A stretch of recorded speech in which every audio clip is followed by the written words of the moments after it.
एक समय की बात है। एक शहर में छोटा सा परिवार रहता था। उस परिवार में मनीष और उसकी पत्नी लता अपने बड़े बेटे संजय और छोटे बेटे बंटी के साथ खुशी खुशी रह रहे थे। एक दिन की बात है जब बारिश रुकने का नाम ही नहीं ले रही थी। बंटी, ये तुम क्या कर रहे हो? मैं कागज की नाव बना रहा हूँ। मैं इसे बाहर पानी में तैराऊंगा। बहुत मजा आएगा। संजय बंटी की नाव बनाने में उसकी मदद करता है और जब बंटी की नाव बन जाती है तो वो बहुत खुश हो जाता है। भैया, मैं बाहर खेलने जा रहा हूँ। हाँ हाँ, क्यों नहीं। तभी उसे पीछे से किसी की आवाज आती है। बंटी पीछे मुड़कर देखता है तो एक औरत बहुत सारे गुब्बारे हाथ में लिए खड़ी होती है। बंटी पे इतने सारे रंग बिरंगे गुब्बारे देखकर बहुत खुश हो जाता है। आओ बेटा, मेरे पास आओ। देखो मेरे पास कितने सुंदर सुंदर गुब्बारे हैं। चुड़ैल, डरो मत बेटा, मेरे पास आओ। मैं बहुत अच्छी चुड़ैल हूँ। चुड़ैल की बातों में आकर बंटी उसके पास चला जाता है। चुड़ैल उसको गुब्बारा देने के बहाने पकड़ लेती है और उसे हवा में लेकर उड़ जाती है।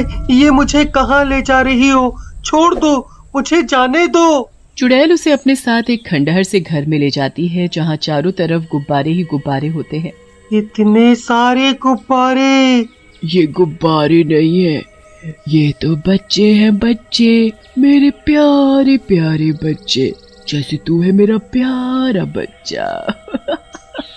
चुड़ैल बंटी को पकड़कर उस पर जादू करती है। उसके बाद वो उसे एक गुब्बारे में बदल देती है और उसे भी बाकी गुब्बारों के साथ कमरे में लगा देती है। कितने अच्छे लग रहे हो तुम सब, ऐसे चुपचाप हवा में लहराते हुए। पर अभी तो मुझे और बहुत सारे गुब्बारे चाहिए। ये तो अभी भी कम है। अब मुझे और बच्चों की तलाश करनी होगी ताकि मेरे पास और ज्यादा गुब्बारे इकट्ठे हो सके। बहुत सारे गुब्बारे, बहुत सारे। चुड़ैल यहाँ बंटी को गुब्बारा बना देती है और उसका भाई संजय उधर उसके लिए परेशान हो रहा था। संजय बंटी को ढूंढने बाहर जाता है पर बंटी कहीं नहीं मिलता। फिर संजय की नजर बंटी की नाव पर पड़ती है जो पानी में तैर रही होती है। पर अजीब बात तो ये कि उस नाव पर एक गुब्बारा बंधा हुआ होता है। ये तो बंटी की नाव है, पर उसकी नाव पर ये गुब्बारा कैसा? सब लोग बंटी को एक एक जगह जाकर ढूंढते हैं पर बंटी का कुछ पता नहीं चलता। कुछ दिन में सब इस बात को मानने लगते हैं कि बंटी कभी वापस नहीं आएगा, पर संजय इस बात को मानने को तैयार नहीं होता। एक दिन अपने कमरे में बंटी की उस नाव को हाथ में पकड़े उसे देख रहा होता है। बेटा संजय, तुम कब तक ऐसे उदास रहोगे? हमने इस बात को मान लिया है कि बंटी कभी वापस नहीं आएगा। नहीं माँ, वो आएगा, वो जरूर आएगा। मैं उसे ढूंढ कर लाऊंगा।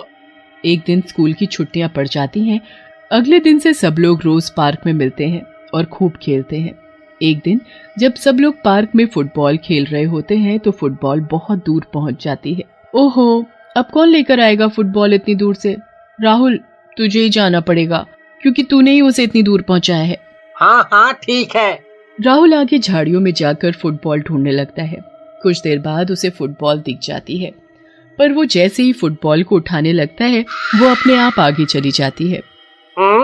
ये फुटबॉल अपने आप बार बार आगे कैसे चली जाती है? रुक। राहुल फुटबॉल के चक्कर में आगे निकल जाता है जहाँ चुड़ैल गुब्बारे लेकर खड़ी होती है। चुड़ैल, डरो मत मुझसे बेटा, मेरे पास आओ, मैं तुम्हें कुछ भी नहीं कहूंगी। राहुल चुड़ैल की बातों में आकर उसके पास चला जाता है। चुड़ैल उसको गुब्बारा देने के बहाने पकड़ लेती है और अपने साथ उड़ाकर अपने घर ले जाती है। वहाँ वो राहुल को एक गुब्बारा बना देती है और वहीं घर के एक कोने में लगा देती है। और इधर पार्क में संजय और सविता राहुल का इंतजार करते रहते हैं। बहुत देर बाद भी जब राहुल फुटबॉल लेकर वापस नहीं आता तो दोनों उसे ढूंढने निकल पड़ते हैं। कुछ दूर झाड़ियों के पास उनको अपनी फुटबॉल पड़ी मिलती है और उस फुटबॉल पर एक गुब्बारा भी बंधा हुआ होता है। नहीं नहीं, ये नहीं हो सकता। क्या हुआ संजय? ठीक ऐसा ही हुआ था मेरे छोटे भाई बंटी के साथ। वो भी एक दिन अचानक ऐसे ही गायब हो गया था और जिस जगह से वो गायब हुआ था वहाँ ऐसा ही एक गुब्बारा था। क्या? ये तुम क्या बोल रहे हो? मैं सच बोल रहा हूँ सविता, राहुल के साथ भी वही हुआ है। और जाने कितने बच्चों के साथ ऐसा हुआ होगा। हमें इसके पीछे की सच्चाई का पता लगाना ही होगा। पर कैसे? कल से हम उन जगहों पर घूमेंगे जहाँ बच्चे खेलते हैं, तभी शायद हम उसको ढूंढ पाएं जो बच्चों को गायब कर रहा है। अगले दिन सविता और संजय हर उस जगह पर घूमने लगते हैं जहाँ बच्चे होते हैं। मैं पानी की बोतल लेकर आता हूँ, तुम यहीं बेंच पर मिलना। संजय पानी लेने चला जाता है और तभी सविता को एक आवाज सुनाई देती है। गुड़िया, मेरी प्यारी गुड़िया, आओ आओ मेरे पास। सविता इधर उधर देखती है पर उसे कोई नहीं दिखता, पर एक पेड़ के पास बहुत सारे गुब्बारे दिखते हैं। वाह, कितने सुंदर और रंग बिरंगे गुब्बारे हैं। सविता उन गुब्बारों के पास जाने लगती है। वो उस पेड़ के पास पहुंचकर उन गुब्बारों को छूकर उनसे खेलने लगती है। तभी संजय पानी की बोतल लेकर आता है, पर सविता बेंच पर नहीं होती। वो तो एक पेड़ के पास खड़ी गुब्बारों से खेल रही होती है। गुब्बारे, कहीं सविता किसी खतरे में तो नहीं? मुझे अभी उसके पास जाना होगा। संजय सविता के पास पहुंचता है। इतनी देर में चुड़ैल पेड़ के पीछे से बाहर निकलती है और सविता का हाथ पकड़कर उसे हवा में अपने साथ ले जाती है और पेड़ के पास एक गुब्बारा छोड़ देती है। चुड़ैल, मतलब ये वही है जो सब बच्चों को उठाकर ले जाती है। मुझे जल्दी से इसका पीछा करना होगा। संजय अपनी साइकिल उठाता है और उस चुड़ैल का पीछा करने लगता है। छोड़ो, मुझे जाने दो मुझे प्लीज। इतनी मुश्किल से तो तुझे पकड़ा है, तो ऐसे कैसे जाने दूं? तो ऐसे कैसे छोड़ दूं? अब तो तुझे मैं हमेशा अपने पास रखूंगी। चुड़ैल उड़ते हुए अपने घर पहुंच जाती है और सविता को अपने साथ घर के अंदर ले जाती है। संजय अपनी साइकिल बाहर खड़ी कर देता है और चुपके से खिड़की से अंदर झांक कर देखने लगता है। पूरा घर रंग बिरंगे गुब्बारों से भरा हुआ होता है। ये इतने सारे गुब्बारे, आखिर ये चुड़ैल इतने सारे गुब्बारों का करती क्या है? और वो सारे बच्चे कहाँ हैं जिनको ये चुड़ैल पकड़ कर लाती है? आखिर मेरा भाई बंटी कहाँ है? चुड़ैल सविता को पकड़कर उस पर जादू करना शुरू कर देती है। छोड़ दो मुझे, प्लीज जाने दो। चुप कर, समझी? चुड़ैल सविता के ऊपर जादू करके उसको एक गुब्बारे में बदल देती है और उसी घर में लगा देती है। संजय ये सब देखकर हैरान रह जाता है, पर अब उसे सब समझ आ चुका होता है कि कैसे उस चुड़ैल ने बंटी के साथ साथ बहुत सारे बच्चों को अपने जादू से गुब्बारा बनाकर अपने घर में कैद कर रखा होता है। मतलब ये सब गुब्बारे दरअसल में बच्चे हैं, पर मैं इन सबको कैसे आजाद करूं और कैसे वापस इंसान बनाऊं? चुड़ैल सारे गुब्बारों को छू छू कर बड़ी खुश होती है और फिर वो एक सबसे बड़े गुब्बारे के पास जाती है जो उसने एक अलग कमरे में रखा हुआ होता है। वो ताला खोलकर उस गुब्बारे के पास जाती है और उस पर जादू करने लगती है। मैं जितने गुब्बारे इस घर में लगाऊंगी तू उतना ही बड़ा होता जाएगा, और जितना बड़ा तू होगा उतनी मैं शक्तिशाली।